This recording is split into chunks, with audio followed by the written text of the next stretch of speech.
Pai do Senhor, irmãos, eu queria compartilhar com vocês uma devocional que nós tivemos, né? Estamos aqui com um casal de pastores em casa e orando ao Senhor, pedindo ao Senhor as direções necessárias para esse tempo, entender esse tempo profético. E queria ler com os irmãos 2 Crônicas, capítulo 35. É um rei que particularmente eu gosto muito, chamado Josias. Josias celebrou a Páscoa ao Senhor em Jerusalém. Mataram o cordeiro da Páscoa no 14º dia do primeiro mês.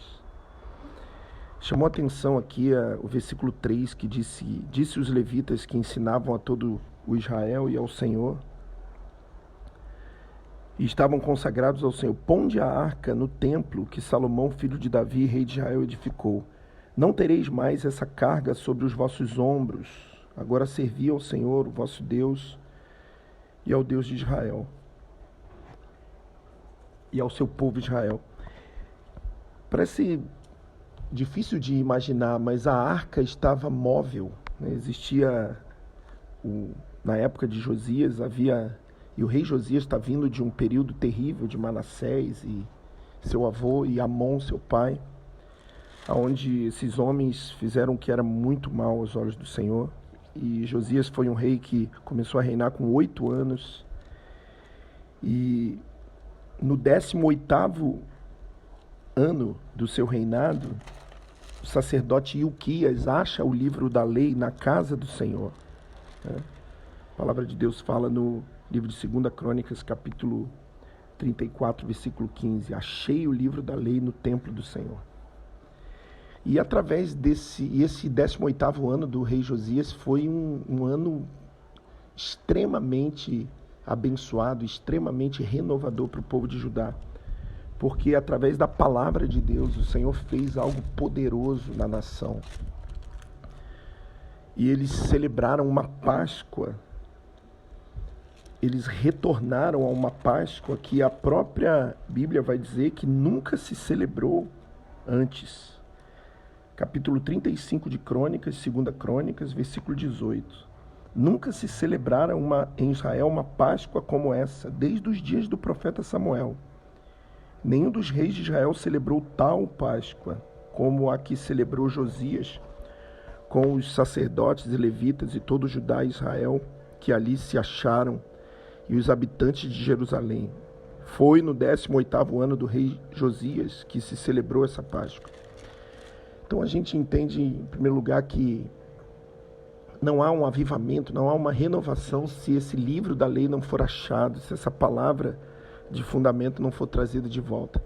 E é muito interessante que a festa que eles celebram não é Pentecostes, não é tabernáculo, é a festa da Páscoa, que é o fundamento da nossa fé. Jesus morreu, o sangue de Jesus nos purifica de todo pecado.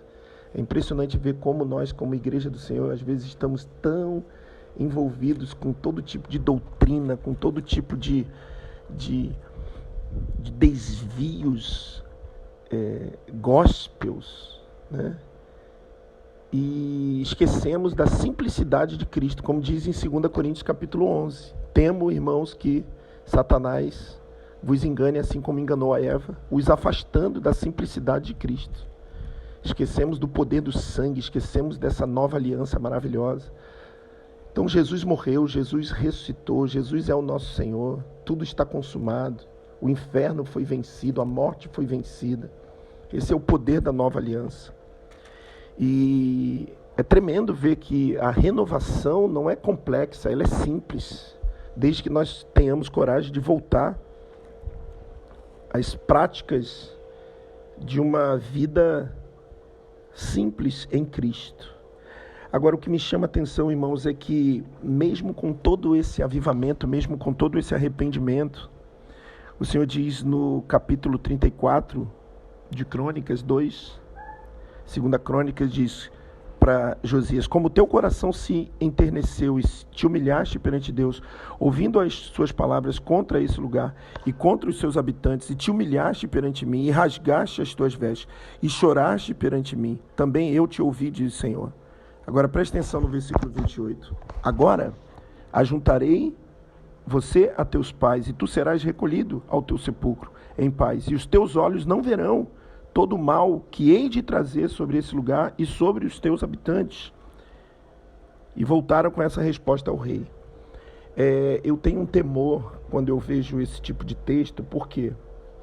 Porque em outros reis, quando os reis se arrependiam, ainda havia um tempo de Deus salvar uma nação. Mas parece que aqui em Josias, o arrependimento de Josias, e não só o arrependimento, mas toda a obra de restauração que ele fez, não foi mais suficiente, porque já havia uma sentença sobre o povo.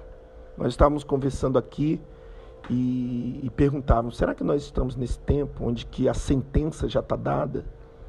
E nós lembramos de Ezequiel capítulo 14, versículo 19 e 20, que é um texto também muito enigmático, e ele diz assim: ainda que Noé, versículo 20, ainda que Noé, Daniel e Jó estivessem no meio dela, tão certo como eu vivo, diz o Senhor Deus, nem filho nem filha eles livrariam, eles só livrariam a sua própria vida pela sua justiça. Quer dizer, Ezequiel dizendo praticamente a mesma coisa. Já há uma sentença para Judá, não tem mais jeito. Se esses homens estivessem aqui, eles se livrariam, mas eles não livrariam o povo como um todo. Eu me lembro de um texto também que a gente já ouviu muito, Isaías 26, versículo 20. Vai, povo meu, entra nos teus quartos, fecha as tuas portas sobre ti, esconde-te só por um momento, até que passe a ira. O Senhor sairá da sua habitação para castigar os moradores da terra por causa da sua iniquidade. E a terra descobrirá o seu sangue e não encobrirá mais aqueles que foram mortos. Em Isaías também a mesma coisa. Povo meu, esconde-te. Né? Já não é mais uma questão de vocês orarem, vocês intercederem. A sentença já está dada. E o que vocês precisam agora é escapar pelas suas próprias vidas. Eu não sei, irmão, se nós já estamos nesse tempo, mas eu tenho uma forte impressão no espírito de que, se não estamos nesse tempo, estamos às portas desse tempo. Às portas do tempo em que o Senhor vai dizer, escapa-te pela tua vida. Eu lembro que nós falamos sobre isso em 1 João capítulo 5, versículo 16, o Senhor dizendo que há pecado para a morte. E esse pecado eu não digo que ore, né? E nós falávamos sobre isso, sobre pecados voluntários e pecados involuntários. Há uma intercessão por pecados involuntários, inadvertidos. Mas aquele que peca sabendo o que está fazendo, depois de ter o conhecimento, que expectativa, se não, segundo as palavras de Hebreus capítulo 10, né? Que expectação tem, a não ser um juízo? Por quê? Porque eles profanam o sangue da aliança e ultrajam o espírito da graça. E o Senhor diz em Hebreus 10, horrenda coisa é cair nas mãos do Deus vivo. Então, chama atenção aqui, eu quero terminar já dizendo que chama atenção aqui a insuficiência de livramento para a nação de Judá. É quando Deus já tinha dado a sentença e não havia mais o que Josias fazer, a não ser livrar-se pela sua própria vida. E eu termino dizendo, irmãos, algo que me chamou muito a atenção. Houve um tempo, e há um tempo, em que Deus permite que a arca vá em busca dos povos. A arca simboliza a presença de Deus. E o versículo 3, ele diz que os levitas e sacerdotes, por causa de um templo que ainda não tinha sido reparado, Deus permitiu que essa arca fosse ao encontro das pessoas. Mas quando tudo é restaurado, ele diz, vocês não têm mais essas cargas sobre os vossos ombros. Né? Não tereis mais essa carga sobre os vossos ombros. E o versículo 5 diz, estai no lugar santo, segundo as divisões das famílias dos vossos irmãos, os filhos do povo, e haja para cada um uma porção das famílias dos levitas. Então, no versículo 3, no capítulo 35 de Crônicas, de 2 Crônicas, a gente vê a arca visitando as pessoas, mas Deus dizendo, agora não mais. Agora vocês vão pô-la no seu devido lugar, no lugar santo. Antes eu ia atrás de vocês, pela minha misericórdia. Agora, quem quiser vir, venha. Então que a gente possa compreender, irmãos, se esse tempo ainda não chegou, Que a gente não seja ingênuo de achar que não vai chegar. Então que a gente possa meditar e que essa palavra possa falar ao coração dos irmãos nessa semana. Deus abençoe, amém.